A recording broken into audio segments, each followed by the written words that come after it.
All right, here we go. KJ in the house. What's up, dude? What's up, girl? How you doing? Oh man, I'm doing great. It's good to Awesome. see you. I see you all the time though, but it's still good to see you. I appreciate you coming on here to do this with me, and we've become very good friends through social media. So it's possible to make real friends in social media. So Yes. just I'll just tell the audience. We met through Instagram, and you were on a Grant Cardone Instagram live, and I saw you talking to him, and you were full of energy and excitement. And you're a business owner and you're a coach. And I was like, dude, I got to talk to this guy. So I messaged you and you messaged me back.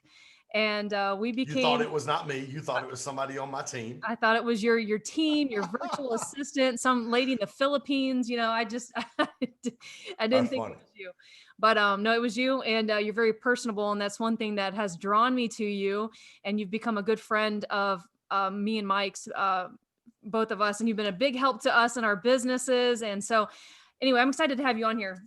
I know a lot about you, but there's probably still a lot about you that I don't know, and there's a lot of my side and my fans and my followers that don't know you at all. So I'm excited to Hmm. have you on here because I Yeah. think everybody should know Ken Joslin. So, Ken, tell us a little bit about what you're doing now, not in depth because we'll get into that, but tell me what you do, and then we'll get into some more stuff. Yeah. So now I currently own the Ken Joslin Group, which consists of three different brands. Number one's the Ken Joslin team. That's my real estate team. I've got a team in Birmingham, Alabama, and a team in the metro Atlanta area. We do residential and commercial real estate. Like I said, I've got teams in both cities. The second brand is my Joslin Coaching. That's where I do all of my one-on-one business coaching. I've got about a half a dozen clients in the U.S., one overseas. That I do one-on-one business coaching for. And that's a real in-depth. One of the things I do for them is I come in town, or some of them actually come to me. We do a 2-day whiteboard session where we literally do a deep dive on their business and their personal, professional, and financial goals. And the last brand, the one that I probably spend the majority of my time in, is Grow Stack Drive. And that brand is where we do online coaching. We've got online courses as well, where we teach people to crush limiting beliefs, create winning strategies, and champion cultures of leadership. We do a podcast. I do a podcast probably 3 to 4 days a week, depending on how much I'm traveling. We do those at noon Eastern time. As a matter of fact, I had Jeff Finster, the CEO and founder of Everbowl on the West Coast. They just did their 31st location. Had Jeff on today. Fireball, man. This cat was an absolute fireball. Reminded me a lot of Josh York. They're actually friends. Doesn't surprise me. And so we do that. We got podcasts. We do a thing called Virtual Summit, which is where once a month I bring thought leaders from all different spaces, 7 to 8. Once a month, we do that the third Tuesday of every month at noon Eastern time. It's a fantastic opportunity for business owners to be able to circle their team around at lunch, regardless of what time zone you're in, and pick up probably 20 to 30 to 40 minutes from communicators, entrepreneurs, like I said, people in all different spaces who are ridiculously successful. This month is actually going to be tomorrow. I know you're going to record this, but it's actually going to be tomorrow. It's on Tuesday. We've got actually all the Cardone, not all, but a handful of the super top successful Cardone licensees are going to talk about success principles. Each of those licensees will take 10 minutes, talk about their top 1 or 2 success principles. We'll do about 5 minutes of Q&A. We'll move on to the next speaker. So 12 to 15 minutes per speaker. It's real quick hitting. People can come in, they can come out, they can catch that out. It's adding value to that group. So that's what the Grow Stack Drive brand does. Again, we've got the online courses, and then we've got group coaching, got about 3 dozen people in our online Wednesday night group, which is what you and Mike are a part of. And we do live events. We just finished our first boot camp in Nashville, Tennessee, that I'm sure you're going to talk a little bit about with It myself, was Anthony Trucks. Yeah, awesome. Anthony Trucks, Coach Michael Burt, Nate May, Brian Bogert, Emily Mishler, just a phenomenal fun. We had a panel on Sunday where I actually had 2 of my clients get up and actually share about their business, and you were one of them. And you absolutely, What? you absolutely, Yes, you I absolutely. was. Yes, I was. Yeah, this latest summit you're doing tomorrow, I'm looking at these guys and I'm like, there's a couple guys from GSD on there. I was excited, Yeah, and I was like, yeah. when am I going to be on a summit? And then Oh, listen to her. I saw it was the Grant Cardone Yeah. licensees. I saw them. I wasn't so my feelings weren't so hurt, but and then I thought, when am I going to hold my own summits? And then I Oh, was there you go. thinking, That's probably the better question for you to ask that's yourself. right. That's right. And so and everybody listening to this right now or watching this, that's what you get when you get around Ken Joslin and these people, you start to think a lot bigger than you ever thought before. And Ken, when I met you back in March of this year, we were just coming into the pandemic, into all this crazy stuff. I was stuck at home because I'm a salon owner, and I was on my computer all day long, just trying to find a way to move everything in my life. And I came across you and this team and all these people. And you all have really gotten me thinking so much bigger than I ever dreamed. I looked at all my businesses as small and I never saw them growing. And now they've all grown in a huge way. Like we're talking, there's my cat. We're talking There's a double. cat in the this Yeah. is the first cat I've ever had in a podcast. I will be honest with you. That's nice. That's awesome. Yeah, you don't like cats, so this is not good. But all of my businesses have grown. I mean, we're talking double and triple in Mhm, either size mhm, and or revenue, and mhm. team and employees and employee size. So there's really something to it. So that's what I want a lot of people to get from listening to this today, is that you got to get around people. You got to get around Mhm. people that are thinking bigger. And I can't wait to pick your brain a little bit more about that. But let's start from the scratch just real quick. Tell me about your childhood a little bit. I know you grew up, Whew. not with not a lot scarcity mindset, because you guys didn't have a lot growing up. Tell me about that. Mhm. Well, my parents got divorced when I was 8. Um, and so my mom packed myself and my 2 younger sisters up and moved us from Pontiac, Michigan, Detroit area to Georgia. I was in 2nd grade. So single mom, 3 kids, moved to Georgia. From 2nd grade until my 5th or 6th grade year, I think we moved 2 or 3 times. I got settled into an elementary school that I went to the majority of my my elementary school years. From 6th grade to my senior year in high school, I moved 6 different times from my mom's to my dad's, from Georgia to Michigan, back to Pontiac. I went to 12 schools in 12 years. My mother Let me was, pause you there, because you usually tell yeah. that part of the story, but you don't really talk about what that did to you. How did that affect you, both negatively Um, and positively? I don't know. Did it Yeah, affect I think positively, it allowed me to build a lot of relationships. Obviously, back then you're in elementary school, middle school, it doesn't really matter. But in high school, it enabled me to be around and build a lot of relationships, a lot of which I still have today, which is pretty cool. I don't know on the negative side, man. I don't major in those kind of things. I really just say, hey, how can I look at this life experience that I've got, under no fault of my own, or I mean, not like I have control. How can I look at that and what can I pull positive out of that and move forward in my life? And so that's really the way I choose to look at that. So 12 schools in 12 years, graduated high school, went in the Air Force and spent 3 years in the Air Force. Probably would have spent 4 or more if I wasn't such a knucklehead. But to be honest with you, somebody asked me the other day about, why do I do what I do? And it was actually Veterans Day. And I posted the picture of me getting my A1C, actually my second strike, getting promoted to Airman First Class in the Air Force. And why I do what I do is because I didn't have a voice. I didn't have someone that looked at me and saw potential. Like nobody looked at me. I had one guy, and actually Sergeant Parker. He was actually in that picture I posted last week. He was the black guy. He's my NCOIC. He was a tech sergeant. He taught me how to tie a tie. I'll never forget that. Hmm. He was the man that taught me how to tie a tie. I never had any idea. He was one guy who actually, for a little bit of time that I was around him, actually kind of took me under his wing. He just knew. He said, man, here's this kid. He's 18, 19 years old.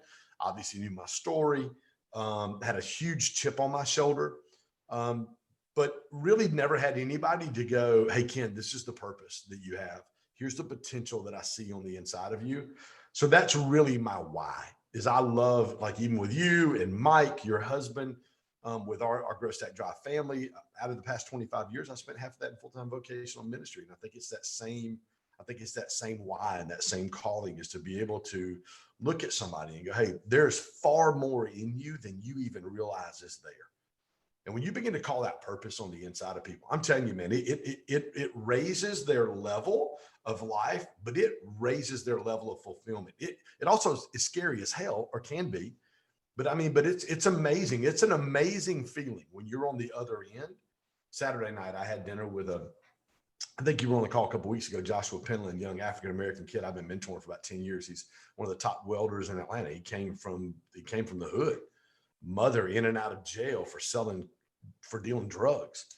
And just this Saturday night, I was in Atlanta. I was passing through Atlanta, and we got connected. He worked. I think it was 9 o'clock on a Friday night or Friday night. He was still working, still welding on a side job. And so we met for dinner and just kind of hung out and talk. I gave him a 10X book and I gave him a planner.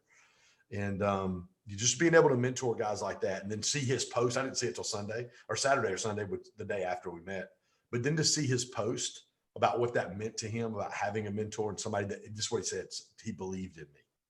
He saw something in me that I didn't see in myself. The world would be a far greater place if every single one of us took some time. And this is how we really get out of being self-centered, is how can I look at other people? And Zig Ziglar, you've heard me say this a million times, if I help enough people get what they want, eventually I'll get what I want. How can I look at somebody else's life and go, man, there's potential and purpose in there that you don't even recognize, and be able to see that, and then be able to speak to that purpose and speak to that potential, and then help them develop or derive a plan to be able to see that potential or that purpose come to pass. That's the huge thing. Because when that happens, man, dude, you just step back and you watch it. And it's like when a flower blossoms and you're like, wow. And to know that I had a small part to play in that my fingerprint is somewhere like on that young man's life is outside of my family and my girls, the most fulfilling thing that I'll ever do. That's awesome. You have a gift for that. There's no doubt. It's one of the things I was going to ask you about, but you answered it for me already. It's a gift that I was curious if you felt like you developed over time, or how you have that. Is it a God-given gift? But a lot of it was developed because you didn't have it. And it's like a lot of people don't have that mentor, and they don't have that direction, or nobody in their life guiding them. And they then go a different direction because of it. You took that and you used it in a positive way now to help other people. It's like it's opened your eyes to how important it is. So that's awesome. And you've done that for me. We've had conversations together. I did it this morning. You did it this morning. Go ahead and tell your audience what you posted on our private Girl State Drive Facebook page. Was that? Oh, yeah. When I said I was going to make 5 touches. Yeah. Today I said I was going to make 5 touches to prospective clients or people in my circle, and you said, why not 25? So Ken's always pushing. You're lucky I didn't say 50. I'm lucky you didn't say 50. I don't have time today for 50. I've been too busy. But you have time for more than 5 is my point. I do have time for more than 5. And that was my point. I've already had a really good encounter today, a couple. So it's a blessing, but you put that into my mind, and it's just been huge. I was going to talk about the one conversation we had a while back when we were talking about my coaching business. And I have, I've had some limited beliefs on the opportunities and the potential there.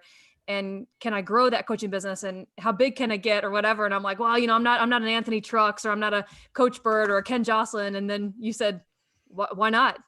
Why not you? Why can't you be that big? Right. So, my cat is literally knocking everything off the desk right now. Anyway, we're gonna have to take the podcast to the next level, which means the cat's gonna have to go in a crate in another room. That is like, look at it. He's wanting to play. It's like talking to Sherry Ennis. Oh my gosh, I know, right? She has like 2 or 3 or 4. I don't know. I think she's got a couple at least. That's awesome. So, okay. So the ministry, you got into the ministry somehow. Did you grow up in church? Did someone take you? How did church and faith and God become a part of your life? Yeah. And did you feel a call to the ministry and a call to preach? I got to know these. Yeah. I was 25 years old. I've probably been in church maybe 6 times in my life. Never heard the gospel. Didn't know anything about God, didn't know anything about the gospel, didn't know anything about, everybody knows who Jesus is, right? We have Easter every year. So that was the time we went to church. Sure. And so went to Easter. And so I was 25 years old, and my next door neighbor had just gotten married. I had just gotten married the year before, just a few months before that. Actually, I was 25 years old. It was August of 22nd, 1993 is when I gave my life to Christ. And so my next door neighbor was a youth pastor at the church that I went to, or that he invited me. And then another guy that I've been friends with for a long time, played softball every weekend, Friday night, all day Saturday, and all day Sunday. And I was a big softball player, and that's what guys do when they get out of high school and college, and there's not really anything else to do. You play softball all weekend, drink beer, and hang out with the guys. And so Jason James was a buddy of mine who we played softball together all the time. Well, Jason actually went to the same church. And I walked into that church August the 8th of 1993. Had never heard the gospel. And for the first time in my life, I realized that I was not saved. I was lost. For the first time in my life, I realized, wow, I'm not in right standing with God. And man, when you hear this, I want to make sure that you hear this the right way. That when I heard the gospel, it wasn't a gospel of condemnation. It wasn't a gospel of guilt, because that is not God's gospel. That's not scripture. That's a man's attempt at religion and man's attempt at control. But what I heard was, hey, there was this guy named Jesus who was born of a virgin mother, who lived 33 years, sinless, performed unbelievable amounts of miracles, loved people in a deep way that only he could, and that he sacrificed his life for me so that I could spend eternity with him. That was the message that I heard. I'll never forget it. That was August the 8th. 2 weeks later, the 15th, 22nd, 2 weeks later on the 22nd, I gave my life to Christ. 2 Corinthians 5:17 is my favorite scripture. It says, therefore, if any man's in Christ, he's a new creation. Old things have passed away. Behold, all things have become new. And that's what happened that day. I mean, it was such a transformation in my life. I tell people this all the time. I got baptized the next week on the 29th. The week after that, my pastor asked me to come play basketball at his house. He's like, hey, man, why don't you come play basketball? And I'm like, I was scared to death. I grew up in Pontiac, Michigan, right? Like, I dropped F-bombs and GD and M. I mean, dude, my language was terrible. And I had a quick fuse, man. If we were playing basketball and you fouled me hard, I mean, I grew up in Pontiac, Michigan. It was like killed or be killed, right? And I grew up in the hood. And I was terrified that I was going to go over there and get in a fight with somebody or drop the F-bomb or say GD or say something like that.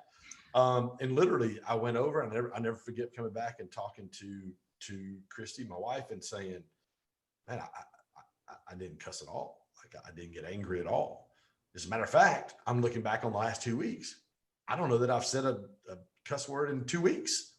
I mean, it was one of those things where I didn't even have to work on it. It was something that God he literally took away from me. And that was in August of 93, about a year, about 8 months later. They were like, hey, you're a perfect prime candidate to teach Sunday school for our high school kids.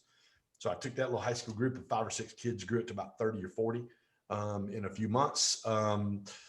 We planted another church on the other side of town. I started with 5 kids.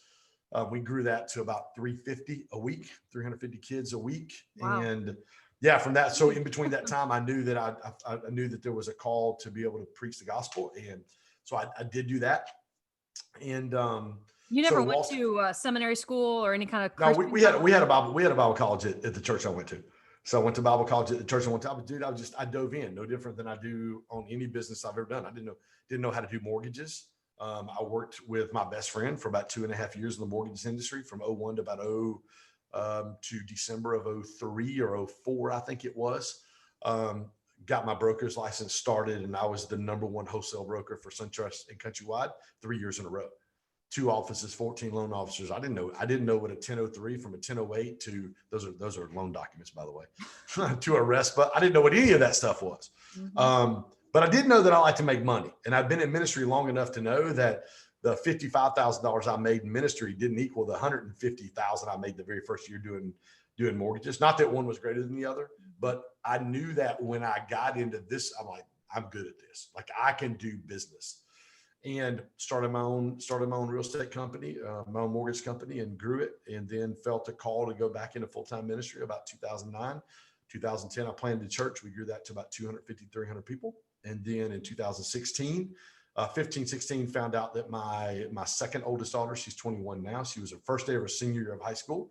She had a seizure. And never forget my wife waking me up. My daughter's having a full-on grandma seizure on the floor in her bedroom. Called 911, took her to the hospital. They did tests, everything that day. Nothing's wrong with her. She's fine. 75% of kids that have seizures never have another one. And so that was 2 days, it was August the 5th of whatever year that was. It's been 4 years ago now or so. 2 days before my birthday, she had that seizure. She was fine. She was seizure free. She couldn't drive for 6 months. And every time you have a seizure, you can't drive for 6 months. So next February, she started driving again, finished her senior year of high school, came to Birmingham, Alabama to ministry school and leadership academy at Highlands College. which she just graduated and just got offered a job this Nice. week. She was, yeah, she's super happy. And so Awesome. the next February, she was actually in the car about 5:30 in the morning, driving to the Woodlawn campus, which is downtown Birmingham, where they have their Dream Center, which is the movie Woodlawn that Disney did. It's that school in inner city Birmingham where she served. She had another seizure and had a car accident. And so we, at that time, brought her home, got some extensive tests, found out she had juvenile epilepsy. So we made the decision to sell and move. And so we moved to Birmingham, stepped out of full-time ministry, went back into real estate, and came here. Two reasons: we wanted her to finish school at Highlands College, and UAB has one of the top epilepsy centers in America. They have they have 12 specialists that deal specifically with epilepsy. And so she's been seizure free with medicine now. She was having seizure a month. In August of that year, she had 5. It was hard. It was Wow. difficult for mom and I. And so we came over here, got her connected with UAB. She's been seizure free for a year and a half now. Wow. So, That's great. yep, I didn't know all that. yep. That A you lot of had people don't. wow. Wow. Yeah, that's crazy. Is she the one that's getting married? No, that's my oldest. That's Holly. Yeah, Oh, that's the older. yeah, yeah. Okay, so you Yeah, have, I was 4 daughters, 21, 17. No, 21. I'm sorry, 24, 21, 17, and 12. wow. Yep. Yes. What's the house like with 4 girls in there? Man, my daughters are amazing. Every one of them love Jesus. They're fantastic kids. I've taught them from day one. When Holly was, here's a success story for you. And I know we haven't talked about business or anything like that, but here's a success story for you. When Holly she's 24 now, getting married in January. I just helped her buy her first house about a month ago. And when she was in kindergarten, they never rode the bus until just recently, like in the last year or so. I always took them to school because I always owned my own business. I was in ministry and it just fit. So I'd take her to school. Every day before I dropped my kids off, I'd say, hey, what's a servant leader do? And they would give me 3 answers. Dad, they put other people's needs before their own. They do things right the first time, and they do things without being asked. Every single day we went, hey, tell me what a servant leader does. They do things without being asked. They do things right the first time. They put other people's needs before their own. Boom. They can say it right now. My 24-year-old, if you ask her, my 12-year-old, if you ask her, she can tell you that. And then when I picked him up in the afternoon, I'd say, now you got to give me one example of how you were a servant leader today. Well, Dad, I was so-and-so. We were at the water fountain. I let so-and-so go in front of me, or we were doing this. And I emptied the trash for so-and-so teacher. She didn't ask me to do it. So I asked them, what that looked like. So when my oldest came to Highlands College, golly, I don't even remember what year that was. It's been a while, probably 2014, 2015. She started at Highlands College. She started at Chick-fil-A, which is a phenomenal organization for your kids to work at because of it is a high level of excellence and expectation for the people that work there. And it wasn't long before she started getting promoted. And she sent me a picture one day of, where the girls stand in the front. And she was like a kitchen manager or something. One of the girls that wear the red shirt, like the important people, right? Like Melissa would have a red shirt on Chick-fil-A. Heck yeah. And she where the stainless where they slide the food down. And she sent me a picture, and she had shared that message so many times with her team that the restaurant owner for that Chick-fil-A had servant leaders do. And it was all 3 things that servant leaders do. And it was written in a Sharpie marker on that tray where they pass all the food from the kitchen to the That's thing. awesome. So that's just a phenomenal, you're doing what you're supposed to do when your daughter sends you a picture like that. Heck yeah. That's awesome. Yeah. I heard you tell the story about you asking your daughters that in the car all the time. And it made me think about, what am I teaching my kids? What will my kids someday look back on and say, my mom drove this into me. Right. And, I'm glad she did, but she drove this into me all the time. And so I think as parents, it's really good to, that's what we're supposed to be doing, right? Teaching them these Yeah. values Most definitely. and what's important. So you went from ministry to real estate, kind of back to ministry, and then still was Mm-hmm. in the real estate thing, and you've built a real estate team now. Mm-hmm. Mm-hmm. Tell me about what that's like, and how involved are you with that still? Because I see you so much on the coaching side of things. Yeah. I always forget there's this whole other real estate. Yeah, no, I'm involved. I'm involved every day. As a matter of fact, I have a team meeting we have a Zoom call every day at 10 Eastern. So I've got 1, 2, 3, 4 agents in Georgia, 2 of us in Birmingham right now. And team's growing. Actually, my goal this year is to have 20 agents between Birmingham and Atlanta. So we do that. We do my Growth Stack Drive team, my sales guys that are in San Diego, Stacy, who is my executive assistant. We have a Zoom call every day. And so all the teams are together right now. So they're small enough to where they're all together. Zach Tatum, you know Zach. Zach Mhm. has been doing all my graphics and web design stuff since I pastored. His wife Perry was one of my children's pastors at one time during that whole process, and so I just hired Zach on full time. He starts next week with me. You didn't know that, did you? I did not know that. Yeah. So I just hired Zach That's full time, awesome. and Jason, his partner, and so they'll be heading up the marketing side of what's going on for Growth Stack Drive and for the Joslin team and all the stuff we've got going on. And so we do a Zoom call, and so we are very intentional on. We have 5 core values, and we call them GSD code filters, which you know those are passion, focus, intentionality, teachability, and flexibility. This morning, our core value was focus. We talked about I'm not focused. I'm sorry, but passion. And passion is how we attack the day. We talked about writing our goals down twice a day. And I gave the team one specific goal that I wanted our team to go after for the next 74 days.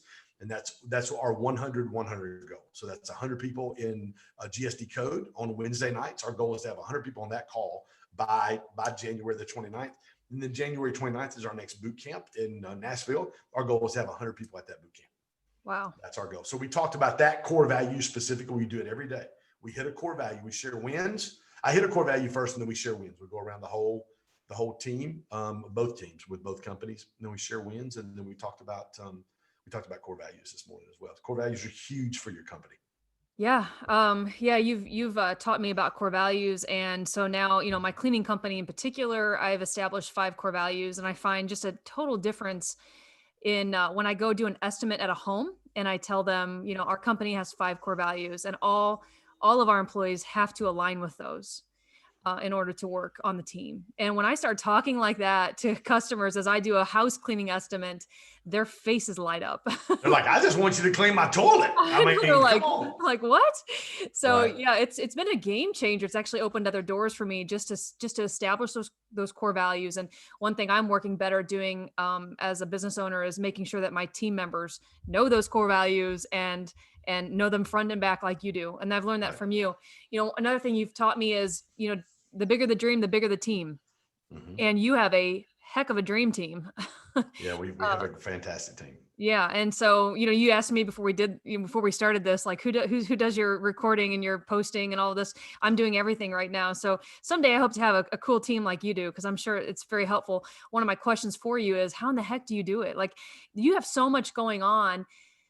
And every day it just do you ever feel overwhelmed? Are you human, Ken Joslin, to where you Oh feel yeah, of course. overwhelmed and like, God, like do you ever just wake up and just say, I just want to take it easy today. And like, I'm You just going to know, post. to be honest with you, obviously we're all human. We obviously all have those days where we're like, crap, I got a lot to do. Or when I look at the totality of everything that we are doing with the real estate team and the goals that I write down, which are insanely huge. And really, so let me say this, the goals that I write down, and I'm not saying it's right or wrong for somebody to do something different. Like my goals don't evolve around an M5. My goals don't evolve around a lake house. My goals don't evolve around, they do have dollar figures, but it's not so I can get somewhere. When I was a mortgage broker, I made a lot of money then. And it just never will leave you where you think it's going to leave you. Money doesn't make you bad. It just makes you more of who you already are. And if there's something in you that's inherently not good, it's just going to make you more of that.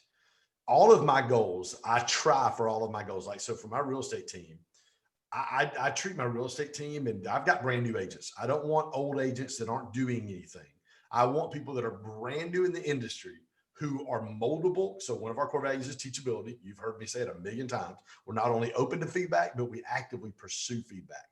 I want team members who are teachable to the core, like where they're like, Ken, whatever you tell me to do, I'm going to do it to be a really good real estate agent. Last year, I did $8 million without a team. It was just me. It was all no assistant, no anything. 8 million. I finished 7th out of 3,725 agents in the fastest growing real estate company in the state of Georgia in 2019. Crushed it. Had a huge year. And so I know how to do real estate. I know that is one thing I know how to do. And the reason I know how to do it is why I do everything else the way I do, and why my goals are centered around people and relationships. And you've heard me say this before as well. And I've said this to my team almost 2 or 3 times a week. I say this: In business, you have two opportunities, there's two lenses in business. You can look at your clients as transactions, where you exchange a good or service in order for their money. Or if you really want to grow and establish a business and build a client base, you look at it through the lens of relationship. How can I add value to the people? How can I serve you? When you say that to people, how can I serve you?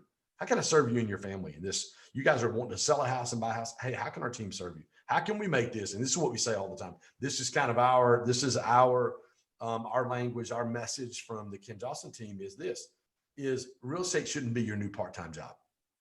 We have assembled an all-star team. We really have, from my attorneys to everybody in the process.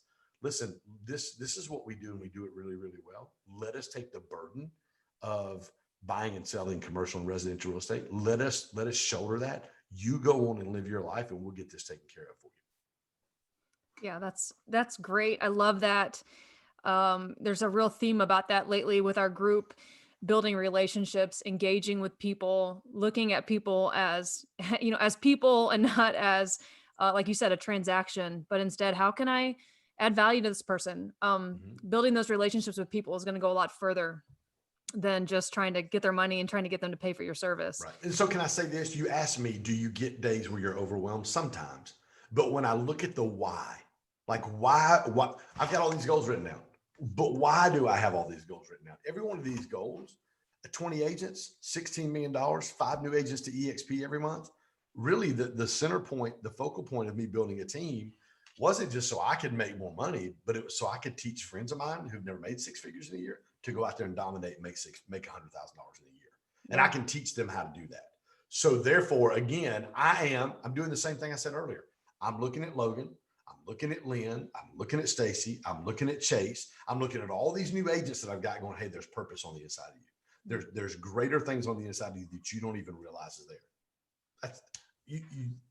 When you lay your head down on the pillow at nighttime and you know that you've lived a day where you have really made it your mission and your purpose to be significant and not just successful, dude, you're talking about laying your head down and sleeping like a baby with a high level of fulfillment. I've made I've made $50,000, $60,000, $70,000 in a month before.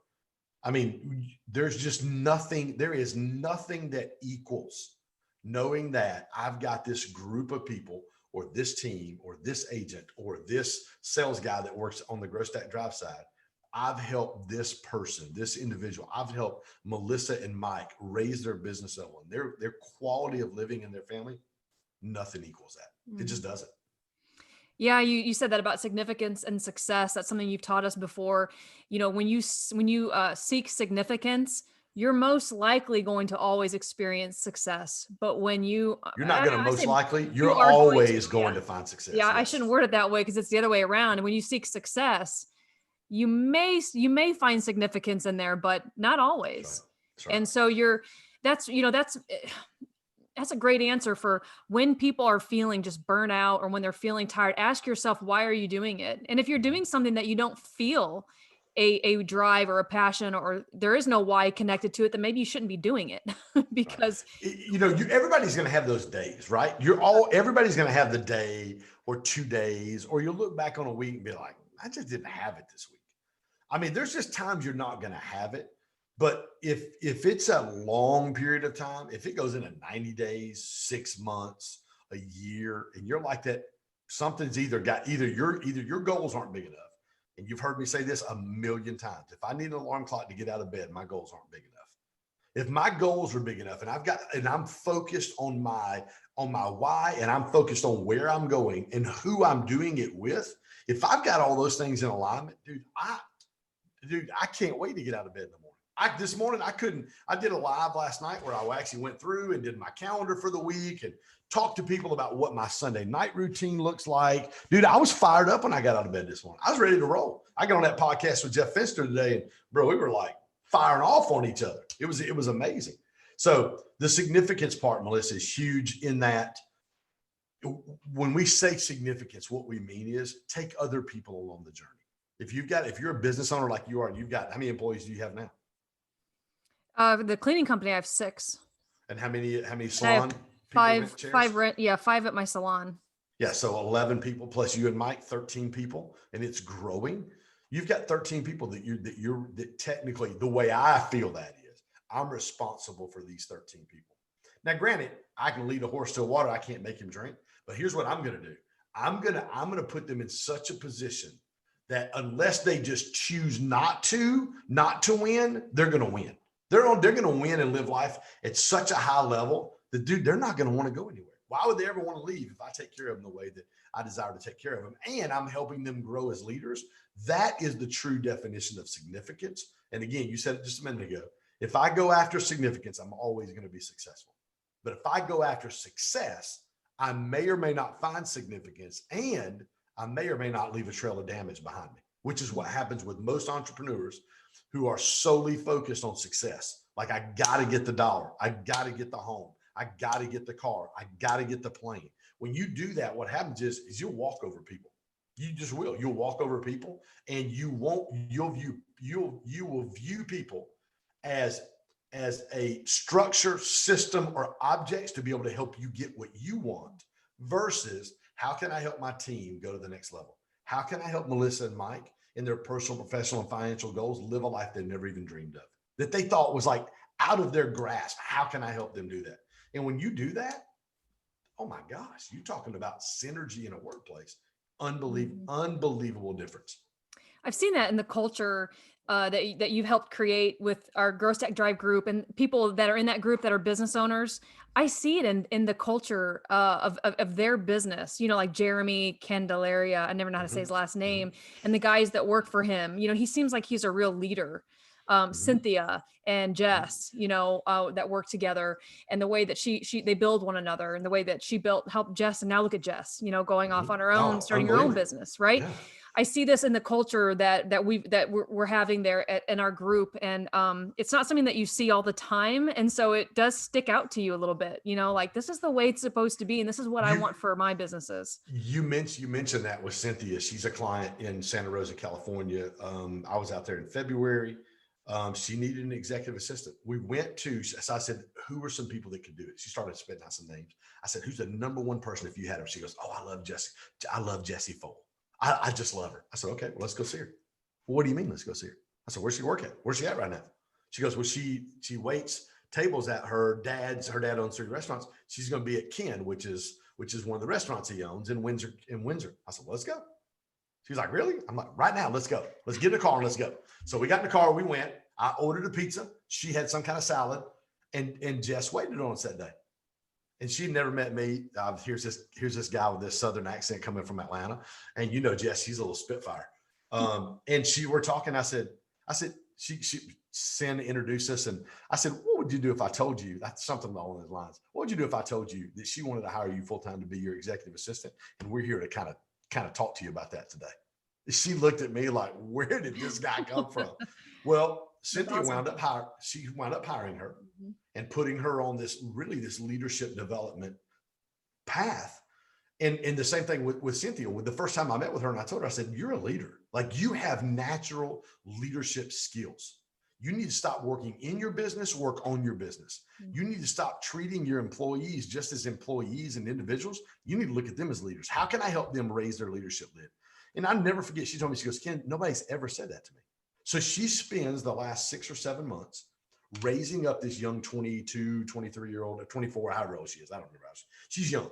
She's raising this girl up this girl's doing things she never thought she could do in her entire life. Nobody had ever spoke the things to her or called the purpose out in her like Cynthia had done with Jess.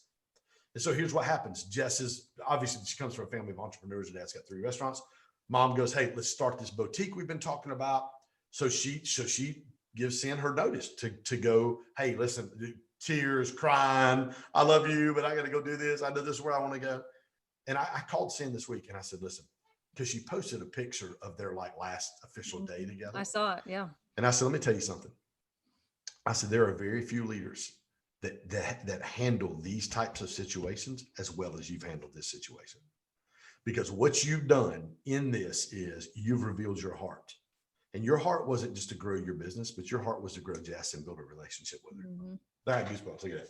And I said, and what you've done in the eyes of everybody else in your community, on your team, whether it be your real estate team or your restaurant that you own, Everybody else looks at you and goes, I want to work with that woman, because they know that if they have a greater, if like all of a sudden have that aha moment of, ooh, man, this is amazing. You've helped me see this, and I did not know this was in there. And that was a conversation Cynthia and I had yesterday, day before yesterday. I said, listen, I am so proud of you. You don't even realize what you did. As hard as that was for you, you spent 6 months pouring into this girl. Her leadership level went from probably a 2 to about an 8 or a 9. She's doing things she never would have dreamt of. She comes to you. You don't get upset. You don't get possessive. You don't get angry. You don't think, well, I've just wasted my time. You know what, Jess? I love you. And if this is what you need to do, then you go do it. And I'm going to honor and celebrate you on the way out. And this is what I told Cindy the other day. And this is when we talk about significance versus success. If there is never a greater picture to watch than what's happening in their business right now. I said, you've handled this so well with her. You have earned the right to speak into her life for the next 10, 20, 30 years. 20 or 30 years down the road, you're going to look back and you're going to see her in her life, and you're going to be like, I had a part to play in her life. Yeah. Because you handled this situation well. Yeah. Yeah, she did. And I mean, all this time, she's basically been training Jess for that moment. It's like, yes. She was her assistant, but in so many ways, she was training her up in that moment. And for her to be able to let her go, and let her leave the nest and go off and do something the way big. that she did. Yeah. How many business owners handle themselves that way? Oh, they would get bitter and angry and resentful. How many pastors? Everything I've done for you, Yeah. everything I've done for you, now you're going to leave me high and dry, Yeah. How many pastors handle themselves that way? Oh gosh. Not very many. I've seen not very many that I've been around. I was in full-time ministry, and I saw many of a lead pastor supposedly grooming and helping the assistant to grow and mature. And then when that assistant had an opportunity to leave and go somewhere else and lead pastor, anger, like, how dare you leave me after everything I've done for you? It's actually Maxwell. I think it's John Maxwell tells an interesting story about that. A guy took him out to dinner all the time and took care of him and his wife when John Maxwell, they had like nothing, and they were kind of poor, and they would take him to this fancy restaurant, and they would buy him this fancy meal. They did it like constantly, like every month. And then when Maxwell got this opportunity to go off, and I think it was Maxwell, to go pastor some big church, that guy was mad. He actually said to John Maxwell, like, how dare you after everything I've done for you? And Maxwell's like, I realized then that man felt like he owned me because of what he'd done for me. Yeah. Again, that's a success, not significance. Yeah. Significance says, how can I make an impact in your life? Yeah. And not for how it's going to come back for me. Because then what happens is we're talking about next level heart process and next level intention. Like, is my intention to help you get better and be significant, and me be significant in your life and help you win in life? Or is my intention for me to help you grow as a leader so you make me look good, grow my company, and make me money? Which there's nothing wrong with helping an individual do that. But there are seasons when people are there in your business and they'll help you grow your business. And then there's times where you just got to let people go, where people are going to have whatever the reason is. Like, understand you don't own them. And every one of those relationships is cyclical and seasonal. Like they're all moving constantly. And there's going to be new people that come in your life that you have an opportunity to make a difference in. Yeah. Before we close today, I want to ask you about the GSD group and that community that you really created. Like, what gave you the idea, and how did that come about? And did, like, if I was going to start a community, I would be like, okay, well, there might be 2 people that are going to maybe show up, Right. How do you boldly start something like that? And where did that start? Where did it come from? It's that entrepreneurial church planter. Probably that church. Somebody asked me this weekend, one buddies that knew about Life Church, the church I pastored forever, 5 or 6 years. And they were like, hey, tell me, I saw you boot camp. Tell me about that. I said, just imagine 10X marries Life Church with a little bit of bourbon and a little bit of hard seltzer, rolled into there. I said that was about what happened this weekend. Yeah. There's a guy named Christian Schwartz. He's a scientist, and he did a survey or a study. I think it was over 2 million church people, some of the fastest growing, largest churches in the world. And he did what he calls 8 life-giving keys to church growth. And the number one factor of every church across the planet that had grown in ridiculous ways. The number one factor was the authenticity of the senior leader. Hmm. The authenticity Wow. of the senior leader. And I tell people all the time, when I pastored and spoke on Sunday, 2 services every Sunday to a few hundred people, um, that was easier than getting up on a Wednesday night in front of 350 to 400 of my students. Because listen, if I'm fake and I'm not, and I'm inauthentic, they'll sniff, teenagers sniff you out in a heartbeat. So how have we grown so fast? Why have we done what we've done? I think it is when you, especially when you get behind the curtain and you really get to see, because some people are like, this has got to be a little too good to be true. Because when you get in some certain communities, entrepreneurial circles and communities, there's a lot of surface relationships, but we really do have some depth to the relationships because we have those 5 core values. We have some depth to the relationships, and people are like, whoa, this is something that I've longed for a long time, is depth in an entrepreneurial circle. 10X world, Tony Robbins world, Dean Graziosi world, whoever you're listening to, whoever you're, whoever whoever you're reading their book or watching them or listening to their podcast, there's depth in our Grow Stack Drive community that I have never seen before. Excuse me, in an entrepreneurial setting. I've never seen the depth of the relationships in this setting. And part of that is my ministry background, but understanding, number one, that authenticity of the senior leader, number one. Number two, understanding the need that we have. It's Patrick Lencioni wrote about it, I think, in 5 Dysfunctions of a Team. He talks about Maslow's hierarchy of need. People want to know that they belong. Like, I want to belong to something, and not just belong to, the American Legion or Fraternal Orders of Police or whatever club or whatever, the Chamber of Commerce or that JC's or the Elks Club, or that. People want to belong to something that they know is really, really, really making a difference and really making a difference in their life. And they can feel like they contribute to. Yeah. Yeah, it's both ways in that in our community. I feel like I can give, but I'm also receiving so much from them too. We can be an encouragement to one another. As you know, back in March, I was very much alone and on the island of entrepreneurship by myself, trying to fight through, trying to grow these businesses. And the GSD Grow Stack Drive community is exactly what I needed. And so I do want to promote that on this podcast today. I feel like anybody that's listening to this who's interested, reach out to me or Ken and get involved with this group. Right now, you're letting people kind of jump in on these Wednesday night Yeah. calls. Yeah, we're doing a 21-day incremental, not monumental challenge. People ask me all the time, Ken, have you grown so fast? How literally like rocket ship taking off. That's why I get an audience with Grant Cardone. That's why I have Jared Glant's cell phone number. If I need something, I can call down the office and get one of those guys to answer questions or help navigate. Because dude, they're hundreds of miles down the road from where I'm at, and that's the number one. So 2 things. Number one's relationships. Who's in my community? Who's in my circle? And who's in my corner? The second thing is think incremental, not monumental. Develop incremental, disciplined daily habits every single day. Just show up. And if you do incremental long enough, it always turns into monumental results. So we're doing a 21-day incremental, not monumental challenge. The commitment level for people is write your goals down twice a day, every morning and every evening. Second thing I want you to do in the morning, I want you to write your affirmations down, and I want you to say your affirmations. The third thing is I want you to take some review time throughout the day. Take about 10 minutes at night before you go to bed. Look back at everything you've done today and go, where's a win? Look for wins in your day. When you start looking for wins, you'll start seeing them. The more you start looking, the more you're going to see wins that happen throughout the day that you didn't even realize were there because you were never looking for them. Look for wins, and then look for, how can I improve?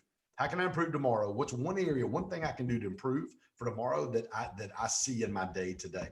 And then the last thing we did, and this is why we opened the Grow Stack Drive private Facebook page up, as well as our Wednesday night online coaching for the next couple of weeks, is we want you to take a picture or a video and post that on our Grow Stack Drive Facebook page for the community to not only see, but for the community to celebrate and encourage you as you do that, as you walk through that 21-day incremental, not monumental challenge as well. I got to say, those 4 things that you're having us do right now have been total game changers for me. And I'm telling everybody that's listening right now, they're total game changers. Writing my goals down twice a day. I do it every day. And writing down my affirmations and saying them out loud has been a huge game changer. I'm not exaggerating. And then, getting on there and posting those videos and getting myself comfortable posting those videos and doing all that has been so good for me. But also the calendar's been huge for me. Every night before I go to bed, looking at my calendar, making sure my next Yep. day is blocked out. It is such a relief to wake up in the morning and to look at my calendar. No, it's already figured out, Melissa. Just follow the plan. You know Otherwise, what you're doing. I know what I'm I doing. know where I'm going. As Yes. an entrepreneur, people that go to the office for 9 to 5, I know it can be different for them, but for like those of us who literally we decide how our day goes because we own our own businesses, it's easy to just like go into the day willy nilly and all over the place and scattered. And at the end of the day, for a long time, I felt Mhm. frustrated that I didn't get the important things done, frustrated that I would look back and be like, what did I even do today? Like I spent the whole day doing stuff, being busy, but what did I get done? Feeling completely unaccomplished. Ever since I started this thing with the calendar, I feel like I'm nailing stuff. I'm Yes. getting the Yes. important things done. I'm not, I gotta say it's been a total game changer for me. So anybody that wants to get involved in this group, please reach out to one of us. We'd love to get you involved in that group. It's been awesome. And it's also inspired me to start my own community here. As you know, Yes. I'm starting Fiercely Driven Women here in Decatur, Illinois. We meet this Thursday night. Female entrepreneurs, business owners, side gig hustlers, women that just want to, maybe follow their passions and follow their why and just go for it. So I'm excited to have that first meeting, and this whole community that you've created has given me the courage and that drive to do it. So I thank you for that. Oh, Ken, you're our welcome. friendship is so valuable and it's such a treasure for Mike and I to have with you. Everything's just been so much better since I've been a part of this group. So, and I thank you for being on my podcast No, and you're spending welcome, this girl. hour with me. I appreciate it. Ken, one more question before we go. Yep. What is the one thing that you want to be remembered for on this earth someday when you're gone? Whew, that I love people well, and that I sacrifice and serve people well. I think that's it. You think about that. I'm 52 now. I'm not like old. But you think about that, like who's coming to my funeral? Who's going to say what at my funeral? Like literally, when you start thinking from that standpoint and that perspective. I said this last week at the boot camp. There are a lot of wealthy people who don't have any friends because nobody wants to be around them. Hmm. They're not enjoyable, or what I would say life-giving people. So I would just say, man, that I love people well, that I serve people well. Did I have the best heart and intentions for the individual? Did I live a life? And this is what my mentor set me down. I was at a conference speaking in front of 75 to 8,500 people, youth pastors, youth leaders in Michigan. Video, speaking in front of two icons of the faith, one of which was one of my mentors. We went to lunch afterwards, and she asked me, she said, would you rather be significant or successful? Because those two things are vastly different. And that's where I got the whole concept of significance or success. So did I love people well? Did I serve people well? I would say would be the number one thing. And did I love Jesus with everything that I had? I think you're doing just that. So I think you're on the right track. I definitely felt it over here. So thanks again, Ken. I really appreciate you. And I look forward to Wednesday night. Appreciate it, girl. All right. Take care. I'll see you Wednesday. Bye. Bye, guys. Bye.